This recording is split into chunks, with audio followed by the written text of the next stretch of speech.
I identify pro-black.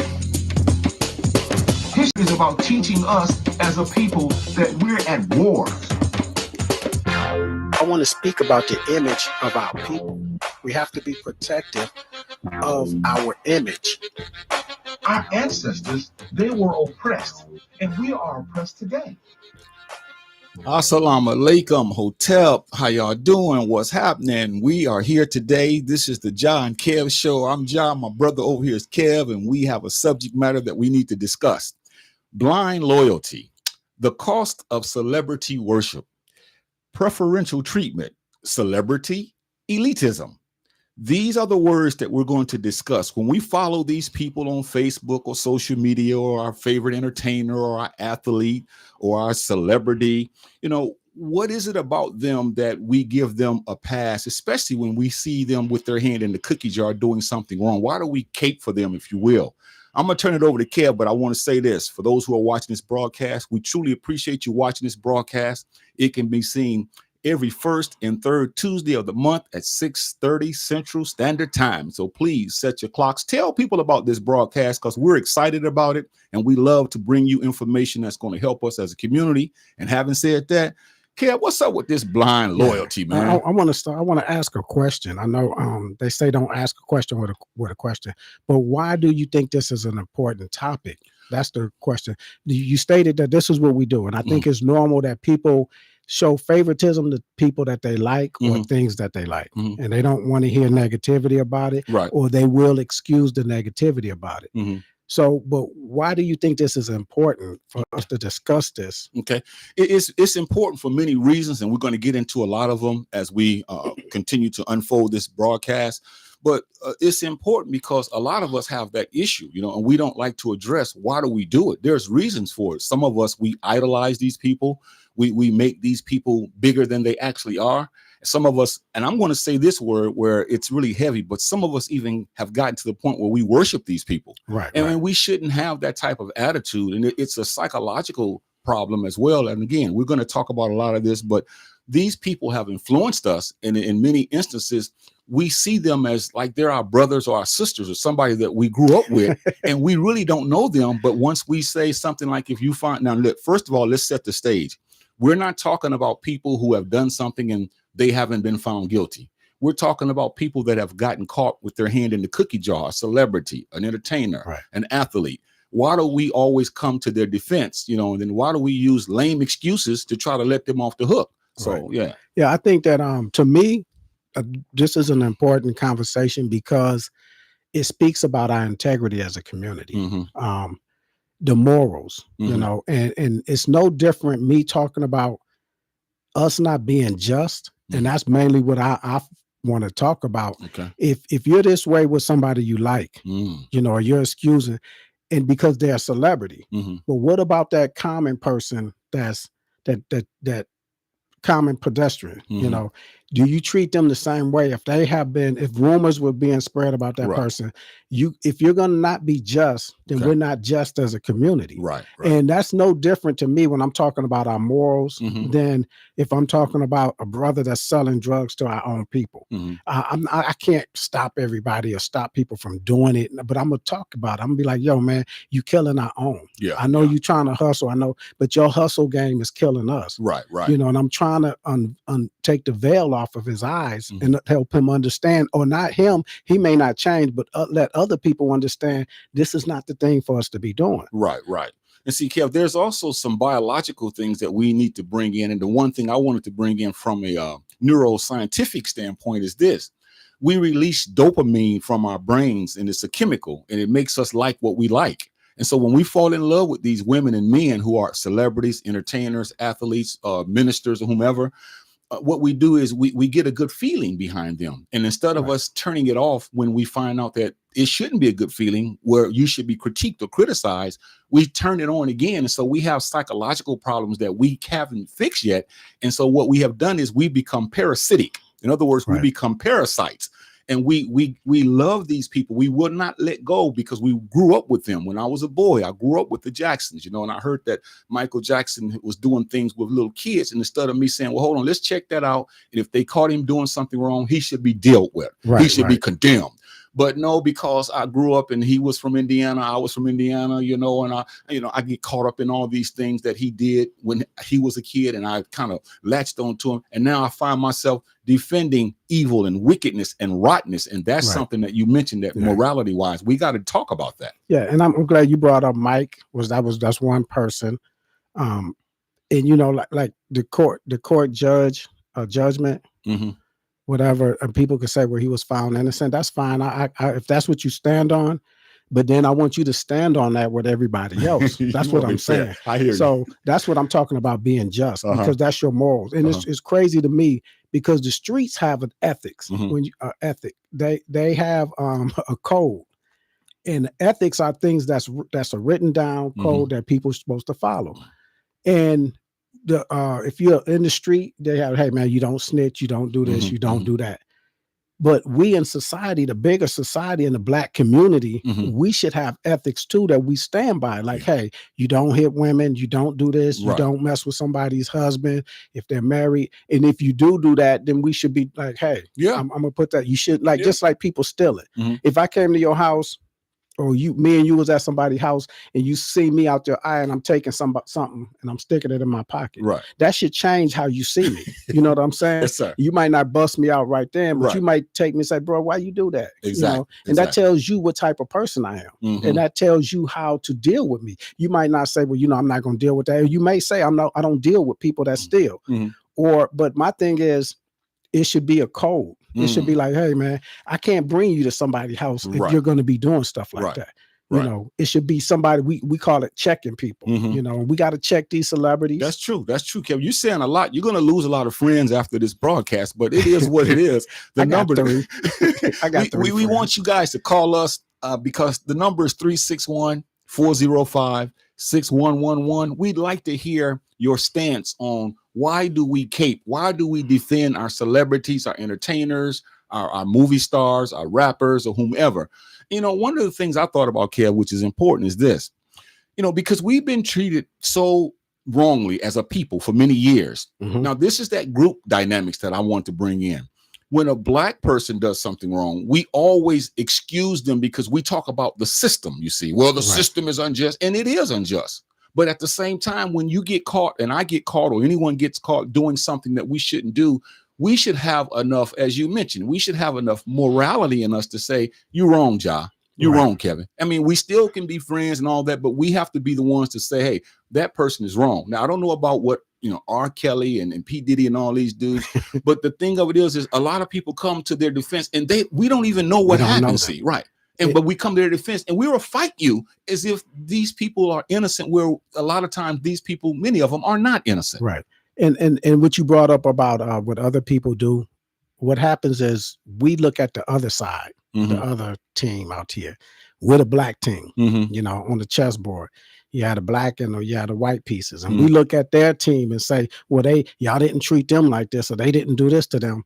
And I understand that dilemma. Now, I'm not talking about how they treat theirs, or I'm not trying to emulate how they treat theirs. Now, they could do that if there's a bias that you feel is going on and they treating their people differently, and then they want to come on and attack our celebrities for doing the same thing that they're not attacking theirs, then I understand you stand up. But I'm not talking about what they do. You could stand up for somebody else attacking us, but hey, attack yours the same way. Then you could do that finger pointing thing. But I'm talking about us within ourselves. We gonna deal with ours the way that we should deal with ours, and we're gonna do it. Why is that important? Because people are watching, and mainly the people that's watching is the young people. They're gonna look at a generation that's above them, that's excusing behavior because of celebrity status. Exactly. Just like I heard when R. Kelly was caught up in his mess, they said that, well, you know, they should leave R. Kelly alone. And I said, well, why? They said, well, because Hugh Hefner was doing the same thing. He was doing it with young, and like you just mentioned, a perfect analogy. We're not talking about what Hugh Hefner did. We're talking about what one of ours did. And we have to have some type of guardrail to say, hey, we're not going to tolerate that. And I think and it's still happening today in some communities.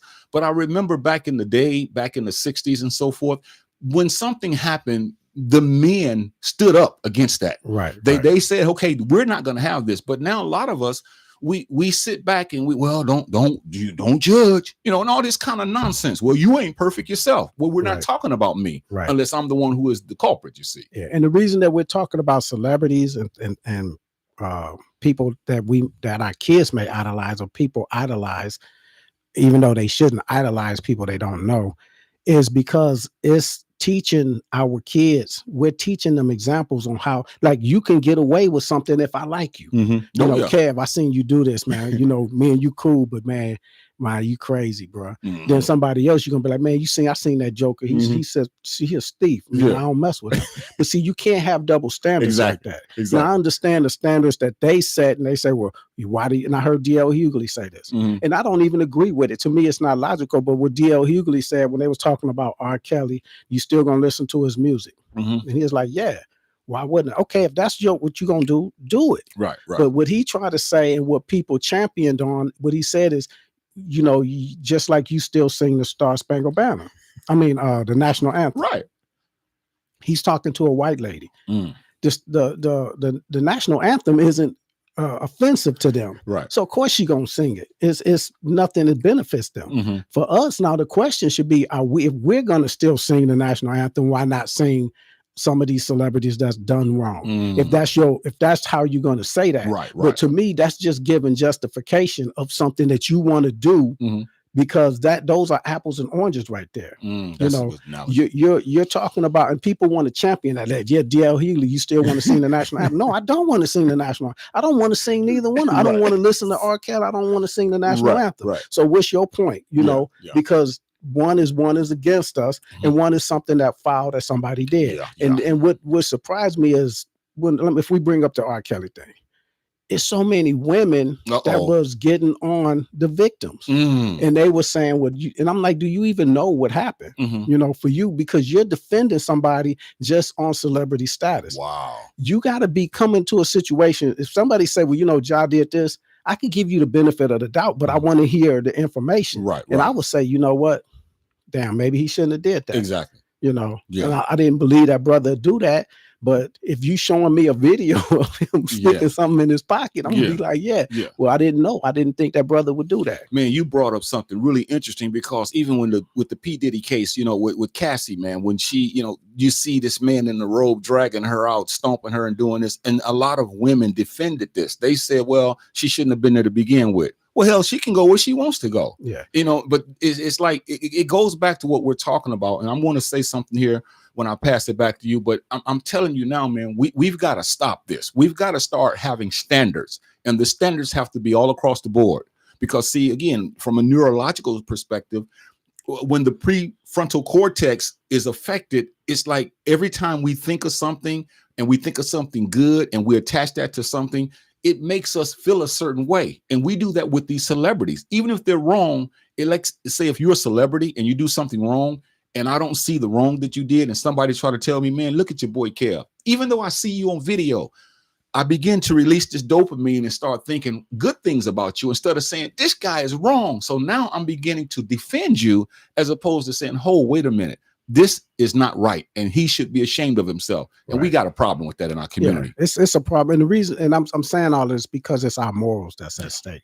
If I don't look at the other side as being moral, I don't want them to be a moral, what I'm looking for, like a standard that I'm going to look barometer or something. I don't want to look at them like that. I know that they're not that. So I'm saying I don't want to compare myself. If a dog, this is how this dog cleans itself.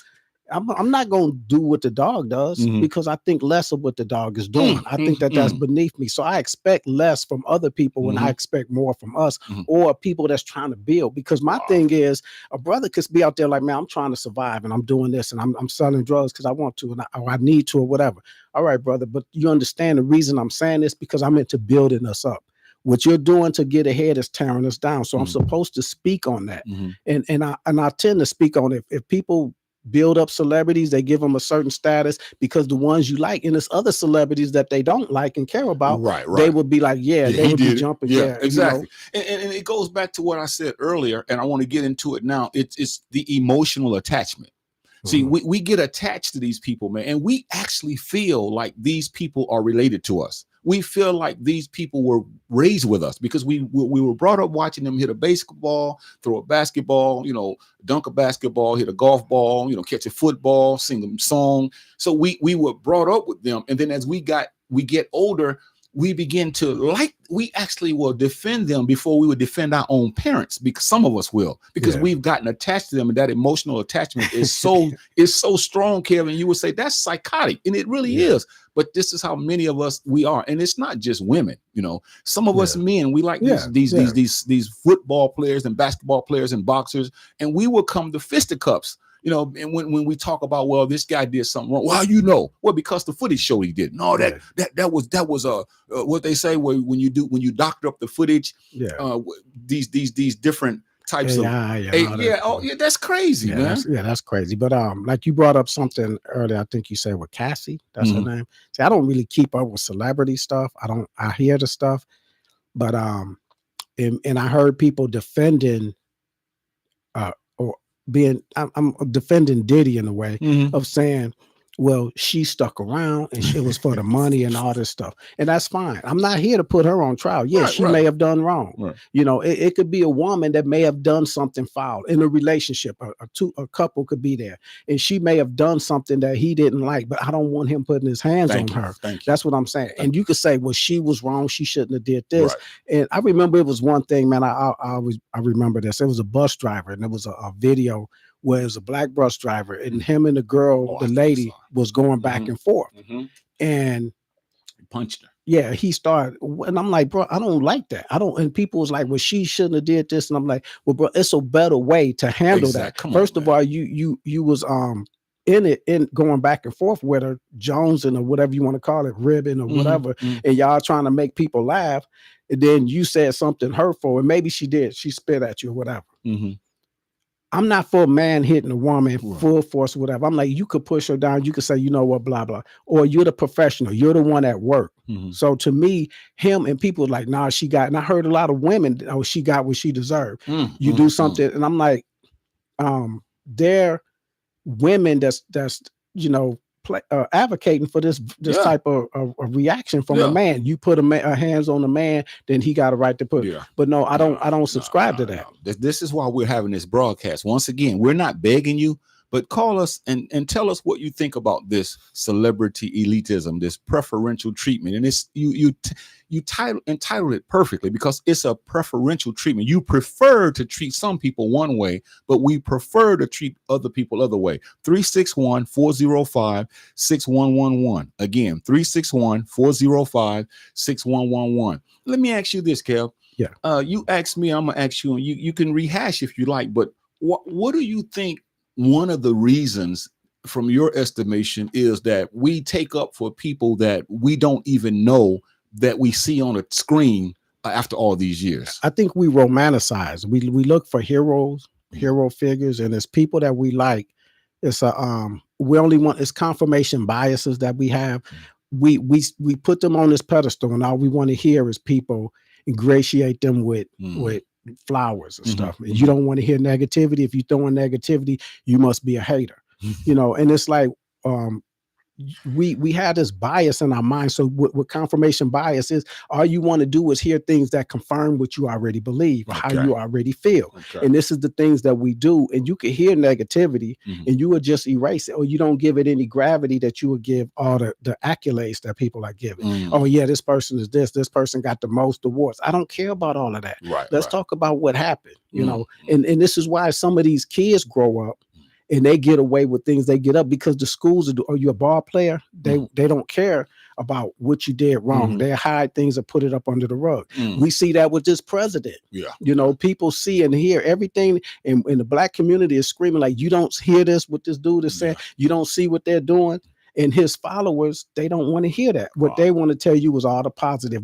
And if you're saying negativity, they think it's just, oh, because you don't like him. Yeah, yeah. You know, that's crazy. It's almost like when I was growing up, I remember some of the girls' hot pants came out. They wear these short shorts, you know, and sometimes, you know, a young lady would wear the hot pants, and then the guys would say, look at her. And then if somebody tried to, you know, make a pass at her or come on to her or even physically bother her, and then when she would say, you know, leave me alone, they said, well, she shouldn't be wearing those pants. No, she can wear what she wants to wear. You have no business putting your hands on her, you see. And this is the thing that many of us as African Americans, we've lost the aspect of being moral, of being ethical. We have no standards, and we got to get back to holding people responsible, especially those who we know have gotten caught with their hand in the cookie jar. Not saying you and I are better or worse, because it could be us, but we got to have some kind of standards, as you mentioned at the outset of this broadcast. All right, we got a lot, man. We got some comments coming in. I appreciate Marie showing up,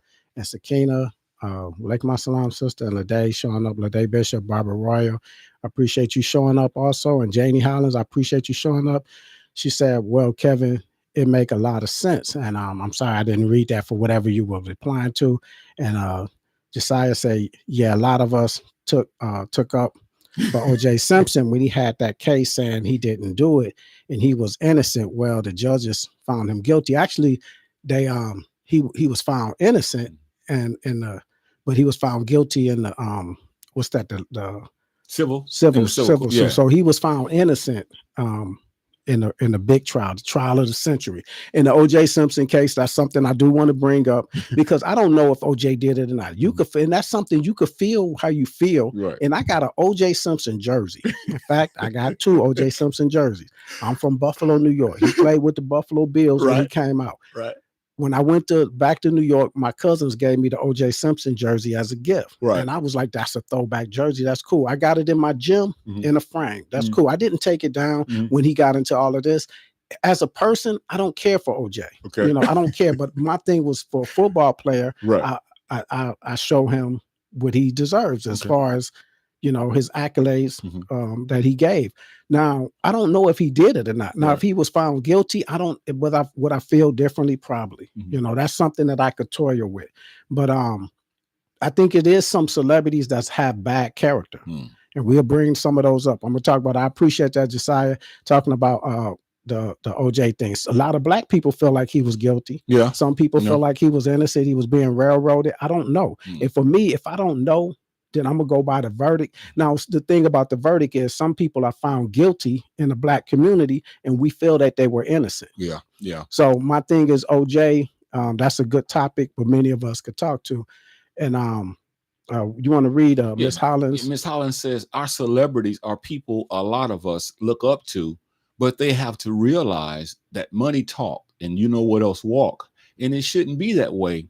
It shouldn't be that way. Use us Black folk need to learn to understand it's to overstand all day long. Pay attention. Yeah, she's right when it comes to our celebrities. A lot of us look up to them, but we don't just look up to them. We put them on a pedestal. Right. See, because if you do something wrong or you run a red light, Kev ought to cut that out. He ought to, he got a lead foot. He driving too fast. But you let somebody else like Jay-Z or you let Cardi B run a red light. Oh, look how smooth that car is going through that light. So they just messing with them. They just jealous or whatever. We got Barbara Royer with a comment. This generation is more so of monkey see, monkey do, and many of them pattern their lifestyles in the image of these celebrities. Yet they're as poor as dirt and still trying to pattern their lives in such a way as celebs. And Ms. Hollins says, absolutely, we have standards. I agree. Speak, Kevin. And then Ms. Hollins says, Barbara Roy, yes, I'm in an agreement with these young folks. They want the diamonds and cars and they're not worth it. And look, Diddy was wrong and will always be wrong in my eyes. He's not worthy of my words and I won't waste my time. Yes, we do, said Ms. Hollins. Ms. Hollins, rather, Nikita says, we shouldn't idolize anyone. Right. You know, one of the comments that one of the people said, I think is important. And when they talk about how we get so caught up with these people, man, and it's a sickness. It really is. It's a mental sickness that we see people that we don't know. Now you let Denzel Washington do something wrong. No, and I gotta say this. You let Denzel get caught with his hand in the cookie jar in some kind of way, and the world to see it. I promise you, man, most of us will probably say something to negate what we just saw because of all the movies he's made and all the things that he's done for Hollywood, instead of saying that's wrong. And that's the problem that I have with us as a people. Like they're saying, we see these people as gods. We see them as we worship them, we idolize them, and we're not able to call a spade a spade.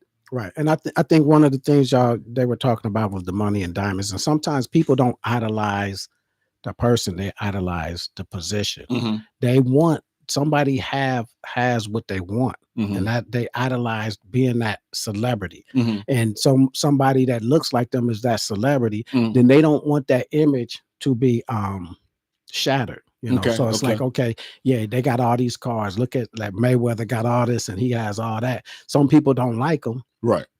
Some people can appreciate you for what you do in the sport. Mm-hmm. And this is the dilemma that I get into also. Okay. Say like, I'm gonna give Muhammad Ali and Floyd Mayweather. Okay. One is the GOAT, one is TBE, right?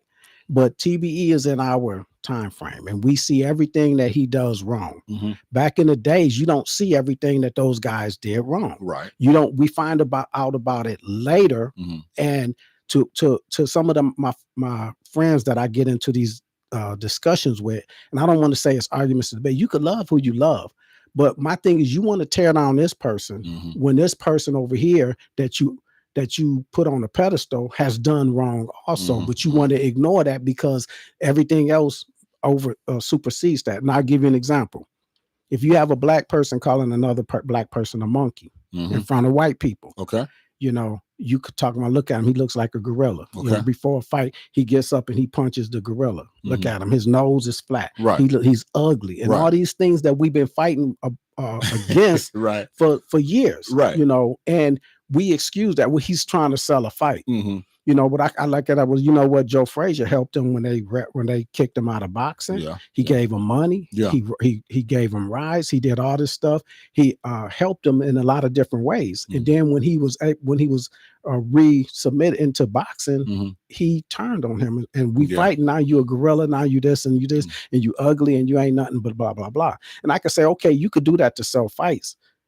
And if you're going to excuse that, then don't tell me what Mayweather did to sell his fights. Yeah, and that's degrading. That's degrading when you say that about a person that looks like you. And a lot of times it goes back to, we don't know how to call a spade a spade. We don't want to call a spade a spade. And we make all kinds of excuses because we're infatuated with these people. And I think what you guys are talking about is something that's called identity connection. Mm-hmm. We want to identify with these guys, with these houses and these cars and these clothes and these diamonds.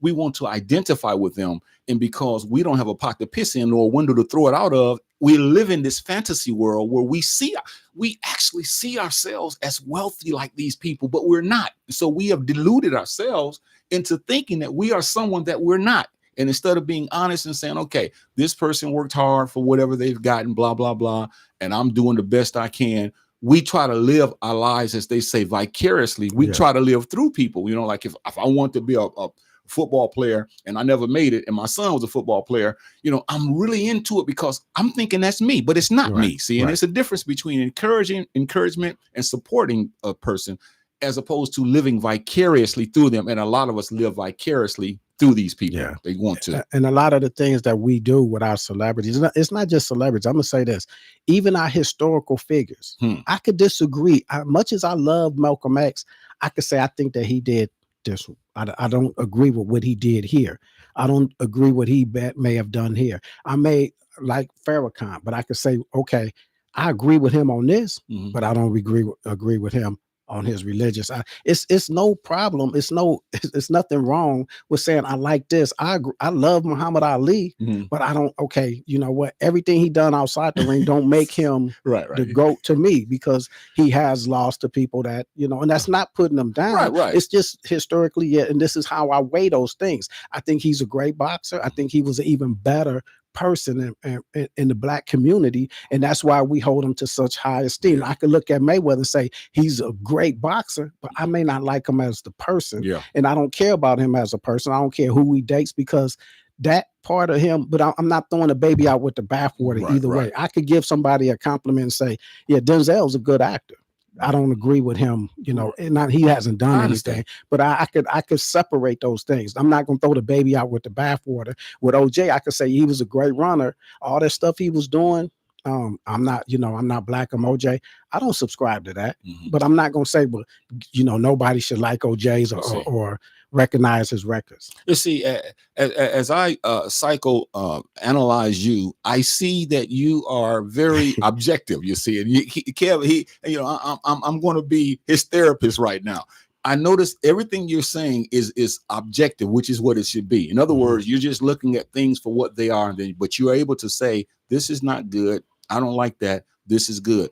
But most of us, we're not like that. Okay. Right. And that's the problem right there, because the group dynamics have destroyed a lot of us. If you're black, you can do anything. It even goes to the degree where when some of these black businesses exploit us and do us any kind of way, as long as they're African-American, many of us, we're going to subscribe to them. See, we're not able to be objective. We're more subjective. And because this is all we've been taught, this is all we know, that the black man and the black woman, we've been castigated. We've been drugged through the mud. We've been done so wrong for so many years. And now when another black person comes in, and even if they do something wrong, we're going to say, well, we don't see that because of all the years of oppression and all racism and all that. And it's like many of us, we've lost it, man. We've lost it.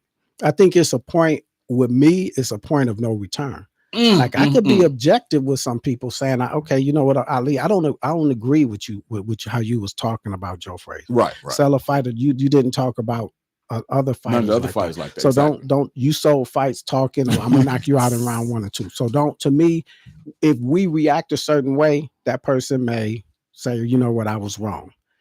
R. Kelly, I don't listen to R. Kelly music. Okay. So and Kanye West, I don't listen to Kanye music for things that he did, but those were points of no return. I got you. We have to be at least as smart or bright or as critical as Major League Baseball, the NFL, the NBA. If somebody, I'm gonna give you an example for baseball.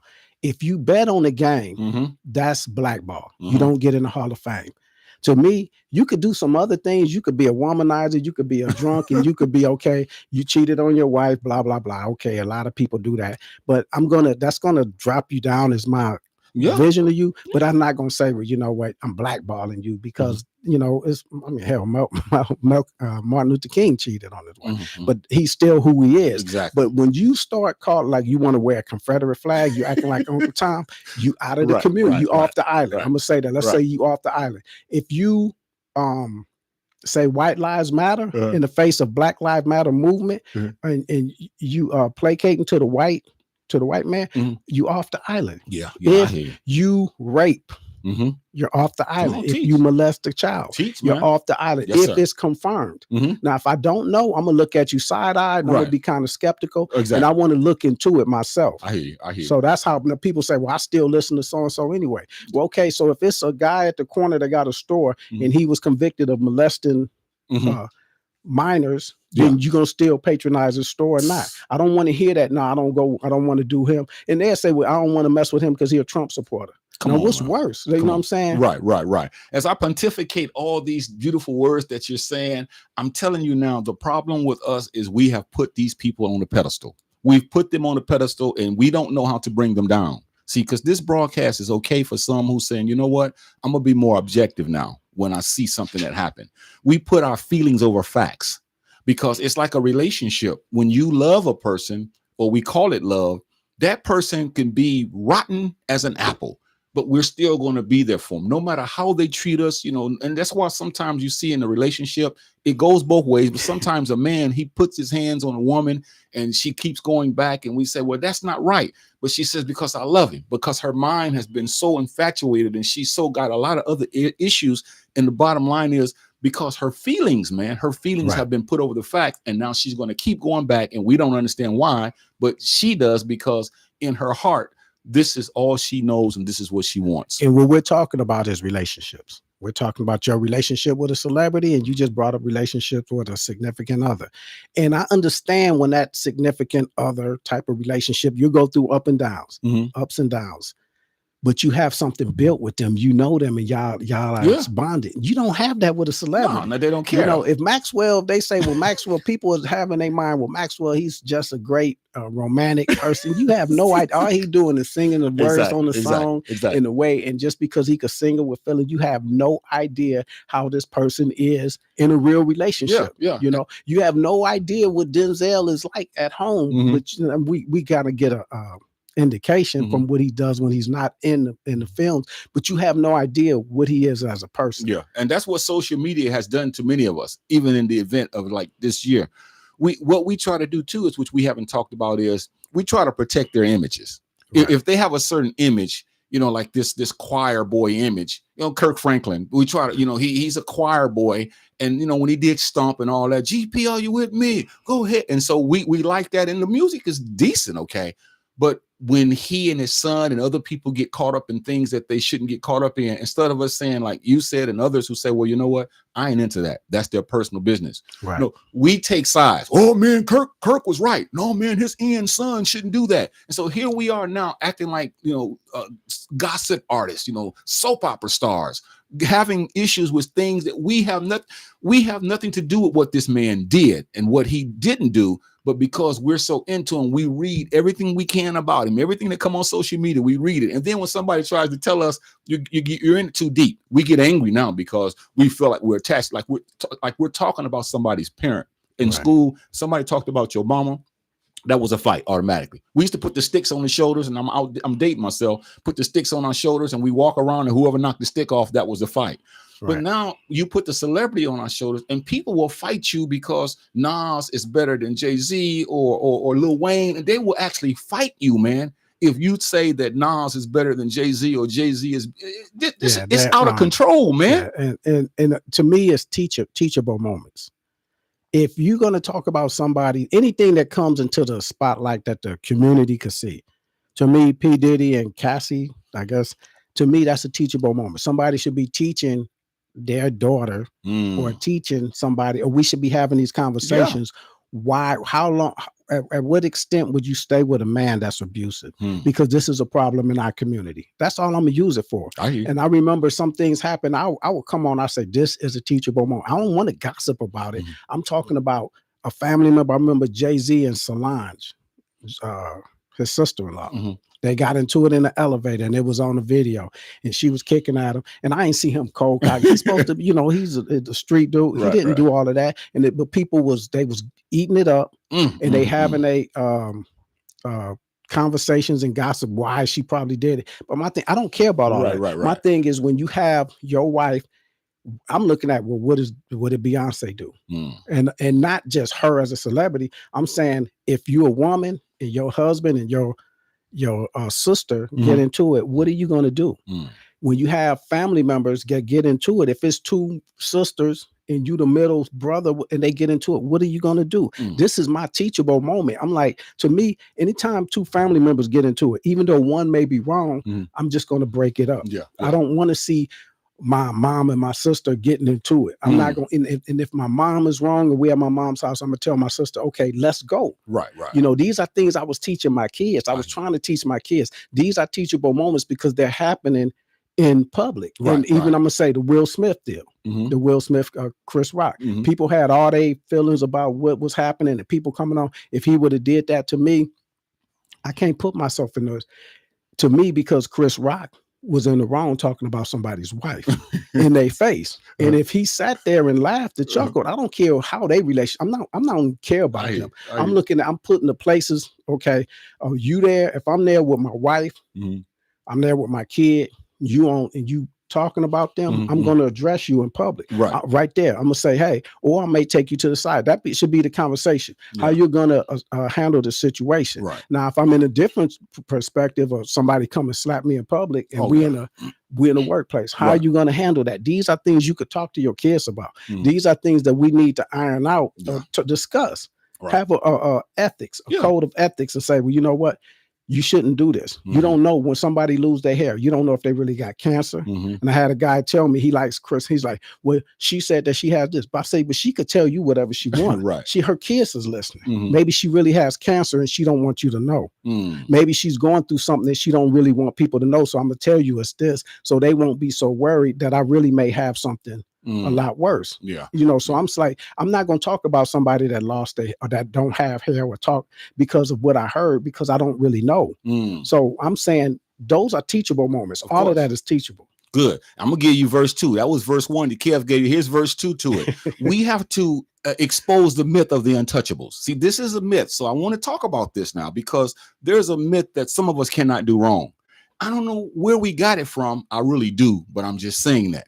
I don't know where we've gotten that from, where some of us can't do wrong. Now, let me tell you case in point, and I'm not even going to get on a soapbox because, Kevin, once I get started on a soapbox, it's hard to cut me off. But here's what I want to say. I grew up going to church. And some of the preachers, now I'm not talking about all preachers, but some of the preachers would do things that were heinous. And I remember when people would say, we're going to confront this man. I remember a lot of people saying, no, you don't touch the Lord's anointed, or just other reasons where they would let this man do anything. Like a lot of them, they were into homosexuality and other aspects. They were cheating people. They were messing with people's wives. They were doing all types of dastardly deeds. And instead of men in the ministry and women's confronting this person saying, you're not going to lead us. We know that everybody in the congregation knows you're doing that. Do you know that these people would sit down and take up for this person and sit back and know that this man is rotten again as an apple, but yet because he is in a leadership position and because they are afraid, because they have no backbone, because they have no morality, because they have no ethics, they let this person do this. And then when they die, then they're going to stand up over this man's body or his coffin and say this was a good man when he was a rascal. He lived like a dog. He died like a dog. Get this casket out of here if I have to do eulogies. So I'm going to ask you this. Whose fault is that? Do you put it on more the person that's doing the wrong or the people that's excusing? Well, I think both of them have blame, because those who are excusing it, they shouldn't allow that to happen, because as men and as women, they should confront him and remove this person. And that person also has an issue, because here you are sitting up here fleecing the people, lying to the people, playing with the people, knowing that in your heart you ain't about the right. And you've been doing this for so many years, but because you feel like it's like, I have a problem with a person who has a leadership position and take advantage of it. You take a teacher, you take someone who's in the Boy Scout, these people that are over these boys, and they do things to these little kids because they're in a position of respect, and these people respect them. So I have a problem with both parties, but I still say that it's just that we have to get back to where we're going to have to be able to say, hey, this is wrong and this shouldn't happen. And I'm going to be the one to call it out, because a lot of people, they don't want to be ostracized. Even in families, when we get together as family members, when somebody says something about something that happened and we know it, a lot of us will be quiet or say, well, you ain't always been like that too. Remember when you had your drinking problem? And see, it's like we always caping and giving people excuses as opposed to coming out and saying, hey, you know what? That's wrong. And it's not that I'm sitting on high on a pedestal. It's just that when are we going to call a spade a spade? Right. That's normal everybody situations, what you're talking about. Kev, you was wrong doing that, and I don't agree with you doing it. Be cool. Your best friend, you could see it's people that say, I got your back no matter what. Right. And it's because they're your best friend, and you'll know they're wrong, and you'll still have their back. But when that person has a status, that's another thing you brought up, a status. We don't look at that person. We look at that person's status. So you don't want to, it's like, oh, you don't say that. I'm gonna, if it's a family member, hey, you don't correct your dad. Like you don't correct. Now it's a certain tactful way of discussing it, but you can say, hey, I don't agree with this. I don't agree with you doing this. And some people may not take it right. They may take it a different way. And other family members may not. You don't talk to them. But if they did something wrong, I could say, like if I say, if my mom and my sister was going at it, I love my sister to death, I love my mom to death, love them to life too. If they're going at it, I could see who's right and wrong. But my thing is, I don't care. I'm not going to sit there and I want y'all to stop. So, hey, let's go for a walk, and I could say, okay. And she could say, well, she was wrong. And I'm like, yeah, you're right. She was wrong. Okay. But I don't want want it to keep going. I could feel my sister was wrong. And if I'm going to say, come on, let's go. And I may say, I don't think you was right. Right, if you're asking me, I'm gonna say, I don't think you was right. Exactly. And this is why I want to talk to you. I'm not arguing with you, because when people are heated and emotional, they want to argue. But the problem is, we should be able to do that as with individuals. Yes, sir. But when we get these celebrities that we don't know, right, and you automatically assume that they're right no matter what's going on, or if you know that they're wrong, you don't want to include that into the conversation. Right. You want to block all that, or I'm still going to listen to them anyway. That's my pet peeve. Well, right you own it. And you know what? I think one of the things that we want to bring into this mix now is, boy, I'm so professorial today. I want to bring this into the mix now is escapism, Kev. In other words, the celebrities give us joy, man.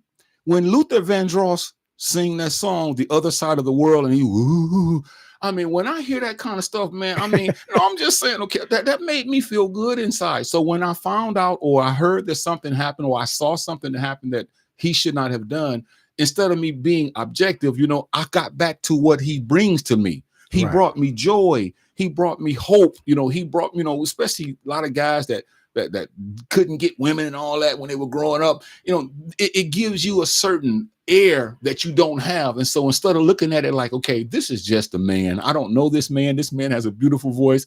The music that they put with his voice makes him sound so much better. I got caught up in all of that. So I was escaping.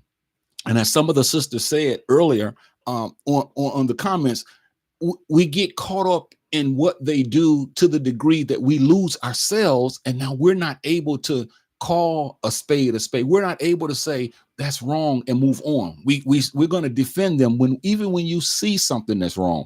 You're not going to say that's wrong. You're going to say, well, everybody does it. Right. Or you bring up your past. And nobody's perfect. Yeah. You want to read Josiah's comment? Let me take my glass off and put on my reading glass. I could read it. So, yeah. That's the one that they say. Touch not my anointed, and do my prophets no harm. Yeah, but your prophets and your anointed are doing everybody else harm. And I see all the time on your YouTube too, when these so-called prophets get caught in a bad situation. And this is this is what we're talking about. Because you put these people, if you erase or not consider what they're doing, and you excuse everything that they do, this is what you're breeding. It's just, I'm gonna give an example of a star football basketball player. He's a star basketball player, and his grades is not that good, but the teachers are giving him a pass, right? Because he plays for the school, and everybody wants this state championship or this district title, and they will excuse what they do. And they will excuse behavior because they don't want him kicked off the team, or if you don't make the grades, you can't play. So they will pass them. And then when they get to college, he's this star. And the thing, he may have these social conflicts with people on campus, but they want to ignore that and sweep it under the rug. And then when they not there no more, he's not going to be our problem until so long, but we want something from him. You continually doing this, then that creates a monster within that person. And if people see that you're creating a monster, that person's going to think that they could get away with anything. Yeah, that's true. If I look at Bill Cosby, the whole thing, people have their own opinions. It's fine if you have your opinion, but when you're trying to tell me how I should feel, I'm going to ask you, have you done your homework? Did you look at the case files? Did you look at, and you're going to tell me, well, why these women do this? I don't know. I don't really care. I'm looking at the facts. I'm looking at what he said under oath, and you're painting a picture of him because he played a part. And I'm going to give you, what's the father, John Amos. Okay. And this is not that he did anything wrong. I'm not saying that he did a crime, but I'm saying I posted a picture of him with his real family. Right. He's married to a white woman, and he got all these kids. Now people was like, I'm hurt. Why? Because you see an image of what you're saying is him play a role. You already fixated in your mind how he's gonna have a sister with like this, a dark sister, because I'm gonna tell you why they're hurt. They're hurt because of what Jeannie Hollins said. I'm going to read this, and it's a joke. She put it LOL, but I'm going to take that and take it from a joke, and I'm going to put it in some real words. She says that Denzel can't do no wrong in my eyes, LOL. So we know she's being facetious. But that statement there, a lot of people believe that. They're not putting LOL. They believe that. And so what they've done is, it's like this guy that's in the highest office in our land. Now, I won't even say his name because he's a disgrace. this guy has done so much wrong, so much wicked, so much evil, so many catastrophic things to black people. And some of these people are still to this day taking up and caping for this guy, knowing this guy is right. And it goes back to that player you talked about, that the basketball player who in high school, they let him get away with everything. He got to college, he got away with everything, even though we know he was wrong. He made it to the NBA, and then he did something, and now everybody, oh, I'm so hurt. No, because we let him get away all these years. And this idiot, we let him get away with all this stuff all these years. And now this man is doing things that you can't think of. Right. And people are still caping for this man, saying, oh, he's just like everybody else. Everybody else done that. Yeah, that type of language, that's just locker room language and stuff like that. That's not presidential language. And like I say, that's the other team. The hell with them. I mean, I don't think we should use them as any kind of moral standard anyway. And we have to be better than them. So, and my thing that I was thinking about, we as a people have been so downtrodden in this country.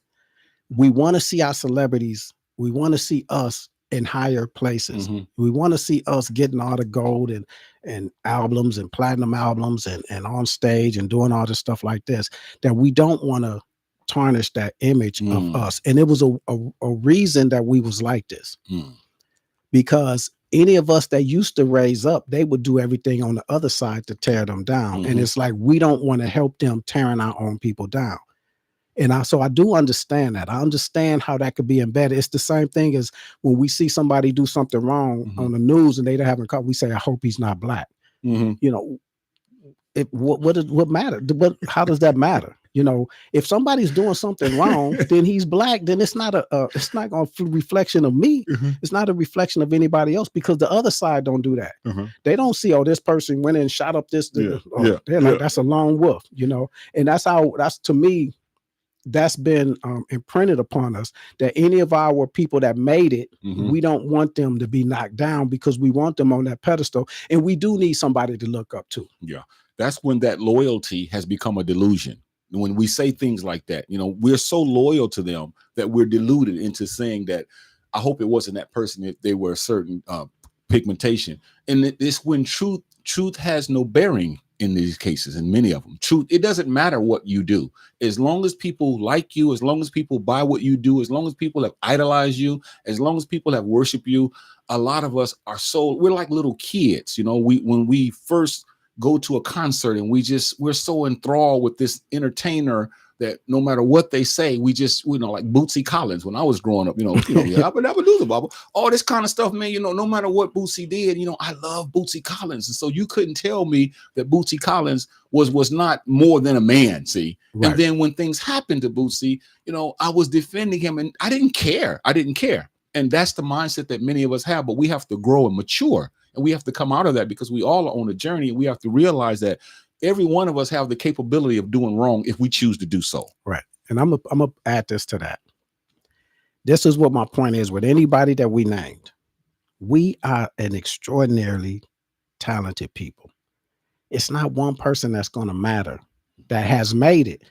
Denzel, we may consider Denzel the greatest black actor, but there's so many more of us. And the thing is, in that field, in that genre, they will only take one or two and let them play those type of roles. When we have a whole lot, and Denzel got through the cracks and whatever, but we have so many great actors, male and female, black actors and actresses. We got so many great singers. Yeah. If you go down the list of, and you could have your favorite, I could have my favorite. And that's what we're talking about. And the people treating these people like they're idols and whatever. But for every Beyonce, Rihanna, I could go down the line to people that was Diana Ross or anybody else, Lola Falana, doing all this stuff. It's lists of names and stuff that's great. And you could say R. Kelly, I could say Prince, I could say Michael Jackson, I could keep naming. I could say any people that I like, any of these singers that I like, the new ones coming up in the next generation, the older ones from Marvin Gaye. We are so talented. We don't need to cling on success of one person. Yeah. But when you have a low confidence in yourself and you idolize, and I know what you're saying from a group perspective, we have so many to choose from. Right. But see, when the loyalty blinds us, we follow people without question. You know, we're not following people to see what they're doing in their bedroom. That's not what I'm talking about. But when you get caught with your hand in the cookie jar and we see it's you, instead of us saying, you know what, that's not a good thing, okay, and deal with it and move on. We did not. This is what we're talking about. We deny what we see. We're saying, no, that's somebody must have made them do it. We're making some kind of excuse for it so that we can feel good about that person because of we don't have any ties to them, but emotionally we feel like these people are in our families. This is why a lot of those entertainers that you see, this is why we watch them in a movie and we like them.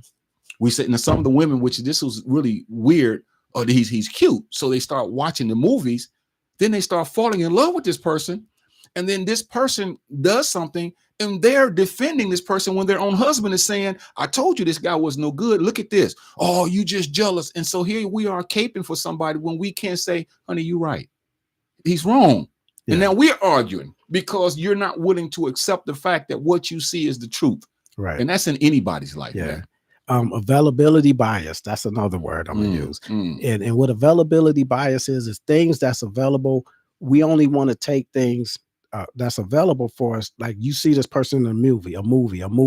That's not that person's life though, but that's what's available for us to absorb. So we think, oh, Will Smith or Bill Cosby, this is who they, because of what we see. That's what's available to us. So we have a bias of what they do on the stage and how they sing into this imaginary woman, and we put in that, or how she's shaped, and we like the way she look and all this stuff. So she can't do any wrong. And so if something happened between that person and another, I'm gonna say Chris Brown and Rihanna, we wasn't there. But the people that like Chris Brown, sometimes, you got to do that. It's people that like Rihanna is like, he a coward. He shouldn't have never put his hand. And we don't know what happened, but you automatically jump into that because what's available that they're making available to you is a facade. It's an image, and you're falling in love with the image, and you have no idea how this person actually is or how they are in the private life. You're basically obsessed. See, we don't like to use that word, but we're obsessed, meaning that we're overly attached to someone that you don't even know. Now, the people that that you see, like you mentioned earlier in the broadcast, common Joe, everyday people, they don't get the same preferential treatment because you haven't ran a ball 100 yards. You haven't dunked a ball. You haven't hit a ball. You haven't sung a song. You haven't starred in a movie. Well, you have been in plays, but hopefully people understand that was a play. But see, they don't understand that. So what they do, man, is they look at these people and it's like you can notice a pattern too, because all you got to do is watch a person and they're going to watch the same person when they fall in love. And some people, even in their mind, they're infatuated. And they actually like and I hate to say this, but when they lay down at night, sometimes they fantasize, Kev. They fantasize about these people because they have become obsessed with them. And if that person does something that is not right, they're not going to say it's wrong because they've been falling in love with an image. Okay, so let me ask this question. You're right. We fall in love with images. One of the greatest images out there. What's more important to people? Finding out who's on the Epstein file, or finding out who's on the Epstein file, if you may. So okay, if the Epstein file is exposing all these pedophiles and high stature pedophiles, okay, Jay-Z is on there. Obama is on there. Watch your mouth, Kev. Obama. Cheeto is on there. The orange president, he's on there. Does it matter to you, or do you just want truth? And you want to expose the pedophiles that was doing this. My thing is, open the files. I don't care who's on it. I don't care if it's anybody I like is on it. Okay. I don't care if my uncle's on there. I want everybody, if you because they put themselves on there. Right. It's not that, oh man. And I mean, I'd be like, damn, I hate to see, dude. But you know what? He brought it on himself. Exactly. You know what? And Obama, we love Obama in the black community, but if he was doing that, then that's going to change how you see him. Or maybe it won't. I don't know. But to me, like I said, there's certain things that kicks you off the island with you. Yeah. So my thing is, I'm not trying to protect nobody's image. If the orange dude is on there, so be it. Exactly. Everybody that's on there put themselves on it. Exactly. So, I love talking to you, man, because I don't get a chance to talk. See, when the broadcast is over with, I go back into being Cinderella. Okay, I can't really talk. I'm at the party now. I'm out the carriage. I get to open up and say things that that a lot of times, a lot of people don't want to hear is what I'm trying to say. Because when you talk like this and you're serious and you start challenging people when they start saying, so-and-so, we see he's wrong. They say he ain't wrong. And you say, well, why are you saying that? You see what happened? See, they don't want to hear that. So this is what I mean by we have to have these kind of discussions. But a lot of times you can't have these discussions because they will get fighting mad. They won't speak to you because you talked about a person that they don't know. Right. And that's sad, man. Yeah. And there's people that they do know that they won't put in that high regard because that person is not as talented as somebody that they don't know. All you know is the image that they projected to you or they present to you. Some people are in public. When I'm at work, you think I talk like this? I don't say, man, I don't care about those people. You know, I'm just doing my job. Exactly. I remember one time some my coworkers, I was on the news for something, talking, discussion. I wasn't nothing bad, but I was talking with Mario Salas, asked me to come and support him about taking down a statue at Travis Park. Okay. I went out there, county commissioner was out there, Covert, you know, a bunch of us, my man Mustafa Ali, we was all out there. And so the news showed up. And they started talking, so they put the mic in my face. So I'm talking about, you know, why the statue should be taken down. This guy them guys at work was like, man, we didn't know you talk like that. I'm like, bro, and y'all don't. This is 90% of me. And what you don't know, that's letting you know you don't know me. Exactly. What you see every day that people don't see every day of me. Y'all see me every day, Monday through Friday, but y'all don't really know me. Right, right. And that's in the flip. Y'all see these people on the screen. You have no idea how they act when they get home, how they act with their kids. There you go. Or you see something, a video when it was something spill out, like you Kurt Franklin, then it's like you want to take. You don't know how their relationship is. Yeah, you don't know. So that's why I want to leave everybody with. I know we have about a minute. Actually 7:30, but I wanted to say to you all, that's where the word fanatics come from. You're being extreme. You know, when somebody say I'm a fan of somebody, but a fanatic, they go overboard. You know, they get to the point where they want to do things that they shouldn't be doing. You can't appreciate somebody's work. You know, I appreciate the work that you do, and I like that. But I'm not going to just allow you to do anything, say anything, act any way when it comes to my judgment of you as what the act was, not as a person, because I still can say, hey, what's up, brother? But I still should be able to say, that was wrong, man. That was wrong. Instead of, well, was he wrong? No, man, that's Kev. We do a show together, man. You know, he always right, man. You know, you wrong. You just mad because you won't have a show. See, this is the kind of mindset that many of us have. So I want to encourage the audience to tell somebody about this broadcast. Let them know that we're straight shooters, and every first and third Tuesday at 6:30 Central Standard Time, we do this broadcast and we talk about many, many subjects. And I think the people that are not watching the show, they can benefit from it because we're not going to kowtow and bow down to anybody. But we want you all to know, those of us who are out there now supporting these celebrities when you know they're not right, get a backbone. Stop that. If y'all have any topics y'all want us to talk about, y'all can hit me on my Kevin Lewis Facebook page or inbox me, or you can inbox my brother John on his page, Cries Womb, CRIESWOMB, Cries Womb. Or you can hit us on the email, Kev Show, just Kev Show at gmail.com. Hit us up with some topics, and hopefully we'll get it and get it going on the show, man. Yeah, we might have a special guest the Tuesday after next. We'll wait and see, but we might have a guest. We'll see. Peace.